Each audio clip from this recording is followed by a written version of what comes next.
Panorama group, जो सोचता है वो करता है। आपके अपने सपनों का आशियाना। नमस्कार, आप भारत लाइव देख रहे हैं और भारत लाइव में हम आपको इनसाइड स्टोरी में एक ऐसी बात बताने जा रहे हैं जो बिहार की राजनीति से होती हुई देश की राजनीति को प्रभावित करने की तरफ बढ़ चुकी है। बिहार की राजनीति में एक बड़ा भूचाल आ गया है और कल जब नीतीश कुमार एनडीए गठबंधन की बैठक में गए थे तो उस बैठक में हुआ क्या? इस बैठक में नीतीश कुमार क्या ऐसा बोल गए जिसको लेकर के पूरा राजनीतिक माहौल जो है वो बदल गया। अचानक से भारतीय जनता पार्टी को अपने उम्मीदवार को बदलना पड़ा, तो वहीं दूसरी तरफ उम्मीदवार बदलना क्या भारतीय जनता पार्टी की रणनीति का हिस्सा है? क्या प्रशांत किशोर को भारतीय जनता पार्टी इस गेम का एक बड़ा हिस्सा बना करके पलटनी देना चाहती है या फिर उनके साथ कोई बड़ा खेल कर रही है? या ये भी कहा जा सकता है कि क्या भारतीय जनता पार्टी ने प्रशांत किशोर के सामने सरेंडर कर दिया है?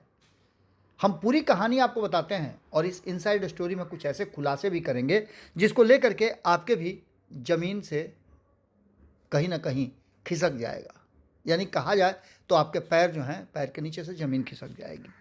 बांकीपुर विधानसभा सीट का चुनाव अब एक चुनाव मात्र नहीं रह गया है, एक उपचुनाव नहीं रह गया है, बल्कि ये काफ़ी हॉट हो गया है।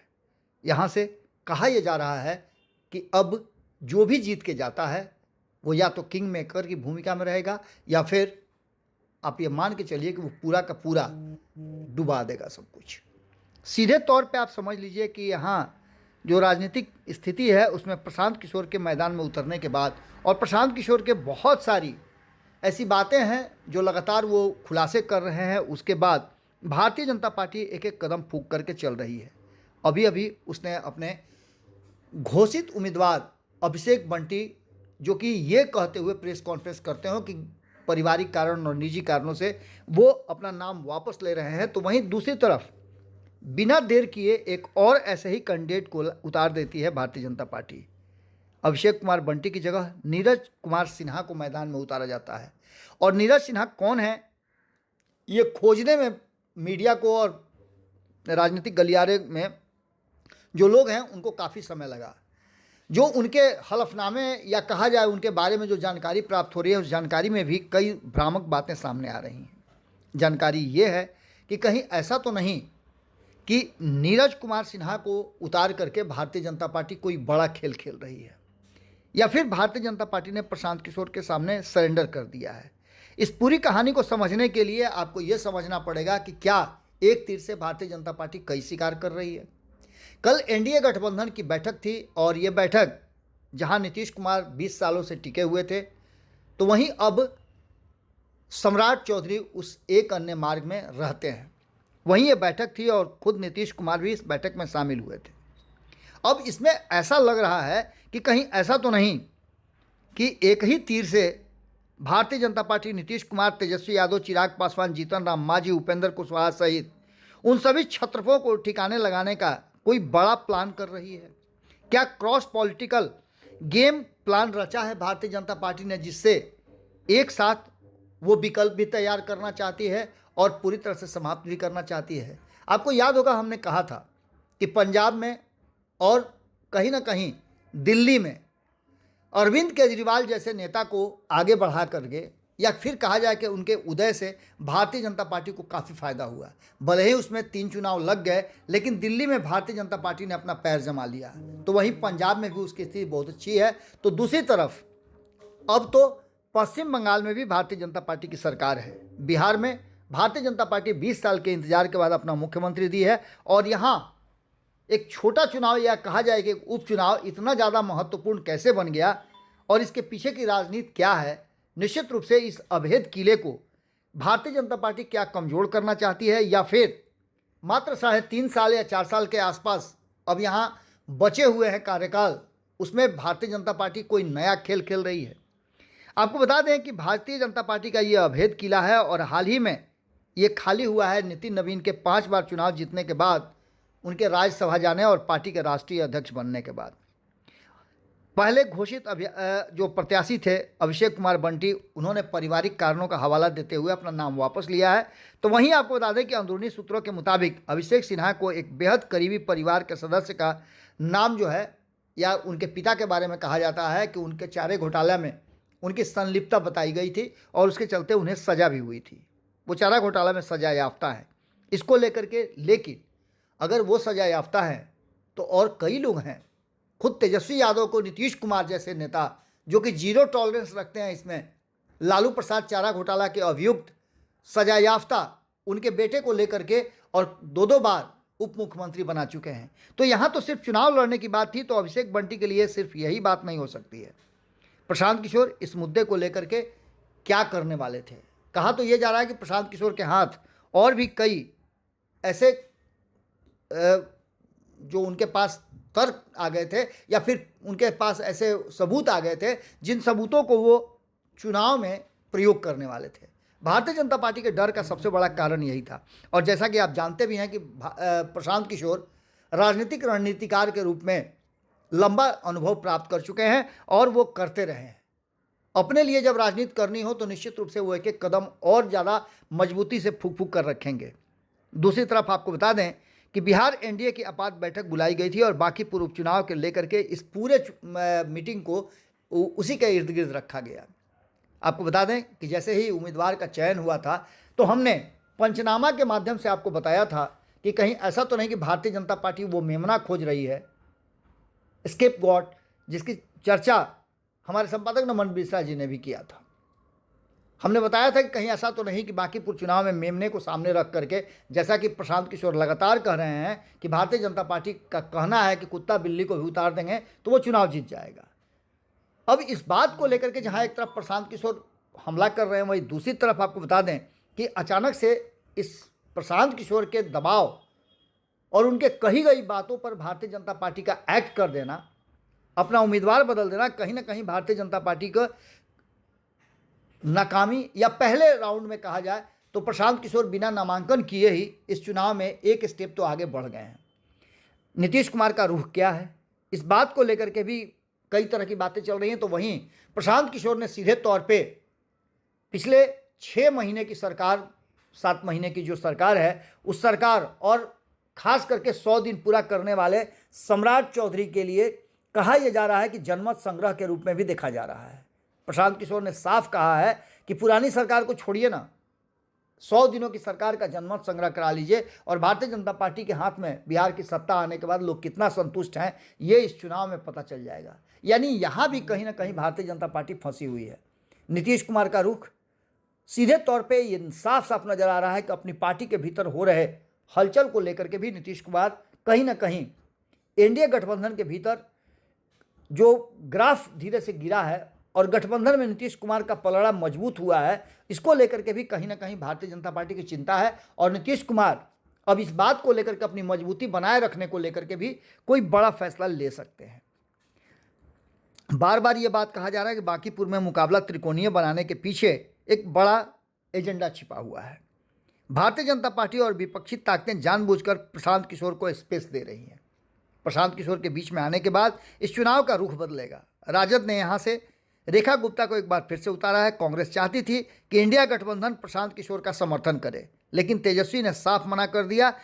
जानकार मानते हैं कि तेजस्वी को इस बात का डर था कि अगर प्रशांत किशोर चुनाव जीत जाते हैं या फिर वो आगे बढ़ जाते हैं तो ऐसी स्थिति में असर पड़ सकता है तेजस्वी यादव के राजनीतिक कैरियर को, और एक विकल्प के रूप में, मुख्य विपक्षी के रूप में प्रशांत किशोर सामने आ सकते हैं। और प्रशांत किशोर में ये मादा भी है।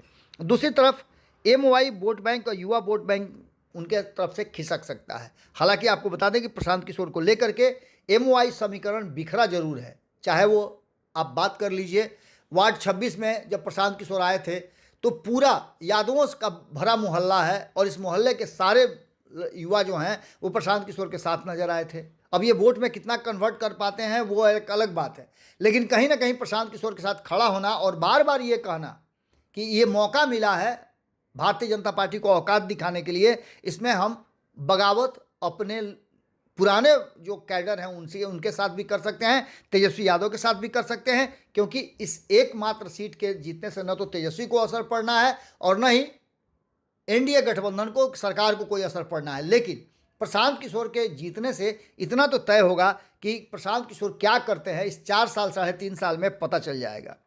इसके साथ साथ आपको बता दें कि एक और बात जो कही जा रही है कि भारतीय जनता पार्टी भी इस दाव को अपने हिसाब से खेलना चाहती है। भारतीय जनता पार्टी अगर प्रशांत किशोर जीत जाते हैं तो एमओआई का जो बड़ा जनाधार तेजस्वी यादव के पास है, उस तेजस्वी यादव के बड़े जनाधार को पलट देना चाहती है। तेजस्वी यादव से साफ निजात पाने का एक बड़ा रास्ता होगा, तो वहीं नीतीश कुमार का विकल्प भी बिहार की जनता को मिल सकता है प्रशांत किशोर के रूप में। भारतीय जनता पार्टी बहुत मजबूत खेल खेल रही है और ऐसे में जो नए छत्र सामने आ गए हैं भारतीय जनता पार्टी के, चाहे वो चिराग पासवान हो या जीतन राम मांझी बार बार परेशान कर रहे हो, या फिर उपेंद्र कुशवाहा बार बार भारतीय जनता पार्टी पर दबाव बना करके कुछ विशेष मांग रहे हों, नीतीश कुमार को निपटाने, तेजस्वी यादव को पीछे करने और इन सब को चुप कराने का एक सबसे बड़ा हथियार जो है वो प्रशांत किशोर हो सकते हैं।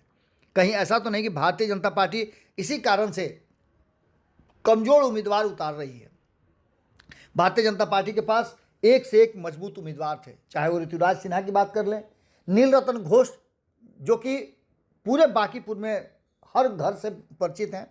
इसके अलावा एक और नाम सुमित सौरभ हैं, ये भी प्रवक्ता हैं और अच्छा खासा जानकारी रखते हैं, युवाओं के बीच में काफ़ी पॉपुलर हैं। तो वहीं रणवीर नंदन सबसे ऊपर चल रहे थे, जिनको लेकर के कहा यह जा रहा था कि बांकीपुर में अगर प्रशांत किशोर चुनाव लड़ते हैं तो रणवीर नंदन सबसे उपयुक्त और मजबूत कैंडिडेट होंगे जो भारतीय जनता पार्टी को यह जीत दिला सकते हैं। लेकिन भारतीय जनता पार्टी क्या सोचती है, इस भारतीय जनता पार्टी के सोच में कहीं ना कहीं इस बात की तरफ इशारा हो रहा है कि भारतीय जनता पार्टी एक तीर से कई शिकार करना चाहती है।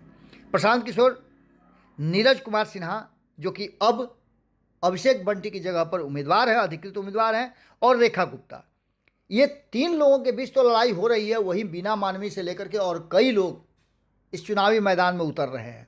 1995 से लगातार ये सीट भारतीय जनता पार्टी के कब्जा में रही है और नितिन नवीन से पहले उनके पिता नवीन किशोर सिन्हा इस सीट से चुनाव लड़ते और जीतते रहे हैं।